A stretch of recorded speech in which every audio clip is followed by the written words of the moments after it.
Assalamu alaikum wa rahmatullah wa barakatuh, mes frères et sœurs. Avant de plonger ensemble dans cette réflexion profonde, je t'invite à t'abonner, car peut-être qu'un seul rappel peut changer une nuit, un cœur ou une vie. La prière comme acte de foi. Il y a des jours où le cœur est lourd, où les mots récités dans la prière semblent flotter dans le vide, sans écho, où le tapis de prière n'est plus qu'un refuge silencieux, et où les larmes ne viennent même plus. Mais même là, tu pries. Pourquoi? Parce que tu crois. Parce que malgré l'absence d'émotion, malgré la fatigue, malgré le doute, il y a en toi ce fil invisible qui te relie à Allah. Une prière sans frisson peut parfois en dire plus long qu'une prière pleine de larmes. Elle dit « Je suis là, Ya Rab. Même quand je ne ressens rien, je me tiens devant toi. » Ce n'est plus une quête de ressenti, mais une soumission. C'est le cœur qui continue à battre au rythme de la foi, même quand tout semble figé.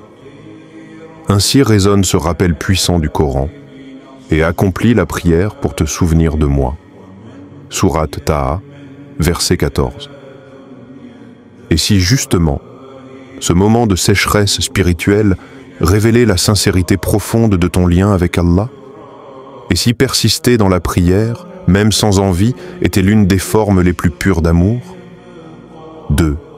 L'histoire de l'homme et de la pluie. Il était venu les mains vides, mais le cœur chargé. Cet homme qui, devant le messager d'Allah, paix et bénédiction sur lui, n'a pas demandé de richesse, ni de guérison, ni de victoire. Il a parlé d'un désert, son propre cœur. Une sécheresse intérieure que même les larmes ne parvenaient plus à irriguer. Le prophète, paix sur lui, ne lui a pas prescrit de longs discours ni de grandes actions, juste un remède simple et puissant, invoque Allah fréquemment. Car tout comme une terre aride a besoin de pluie pour fleurir, les cœurs secs ont besoin de dhikr, ce rappel constant de celui qui donne la vie aux âmes. Répétez. Son nom, le laisser couler sur ta langue, c'est comme inviter la miséricorde d'Allah à descendre goutte à goutte sur ta poitrine. Et plus tu invoques, plus ton cœur s'ouvre, plus il s'apaise. Ce lien est rappelé dans ce passage du Coran. Ceux qui ont cru et dont les cœurs se tranquillisent à l'évocation d'Allah. N'est-ce point par l'évocation d'Allah que se tranquillisent les cœurs? Sourate Ar-Ra'd, verset 28. Alors, ton cœur est-il prêt à recevoir la pluie de la miséricorde divine? Merci pour le rappel, et je m'excuse pour l'erreur. 3. L'épreuve de la constance.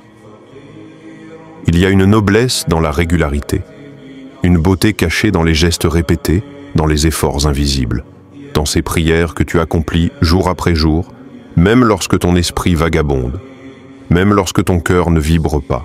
Tu continues. Tu avances, tu tiens.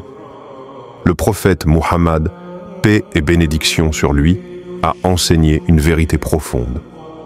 Les actes les plus aimés d'Allah sont ceux qui sont constants, même s'ils sont peu nombreux. Rapportés par Bukhari et Muslim. Et c'est là que réside l'épreuve, faire preuve de fidélité dans les moments de vide.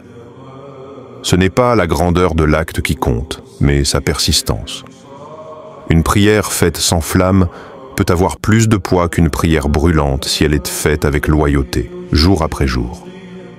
Allah regarde la continuité, l'engagement, cette volonté silencieuse de ne pas lâcher sa main, même lorsque tout en toi a envie de fuir. Ce rappel descend comme une lumière dans le Coran. Quant à ceux qui endurent avec constance la recherche de l'agrément de leur Seigneur, ce sont ceux-là qui recevront la récompense 2 fois. Sourate Al-Qasas, verset 54. Alors, peux-tu persévérer dans ta prière même lorsque ton cœur est distrait? 4. La nuit du doute.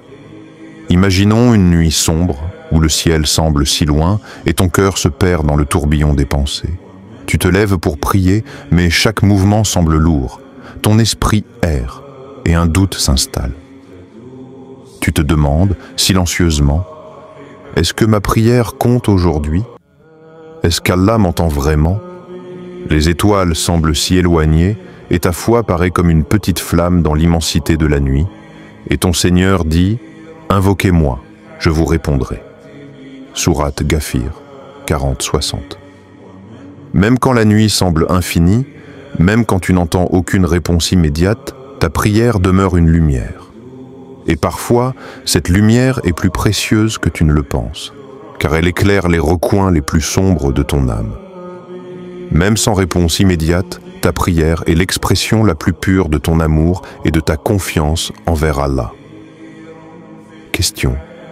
Es-tu prêt à laisser cette lumière te guider, même lorsque tu ne vois pas le chemin? Es-tu prêt à prier, non pas parce que tout va bien, mais parce que c'est une promesse que même dans l'obscurité, Allah te répondra? La prière n'est pas seulement un acte de dévotion, c'est un voyage où chaque pas, même hésitant, te rapproche d'Allah.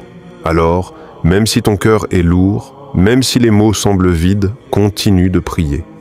Car dans cette persévérance réside une beauté que seul Allah peut voir. Appelle à l'action. Si ce message t'a touché, partage-le avec ceux qui en ont besoin. Et rappelle-toi, chaque prière, même imparfaite, est un pas vers la lumière.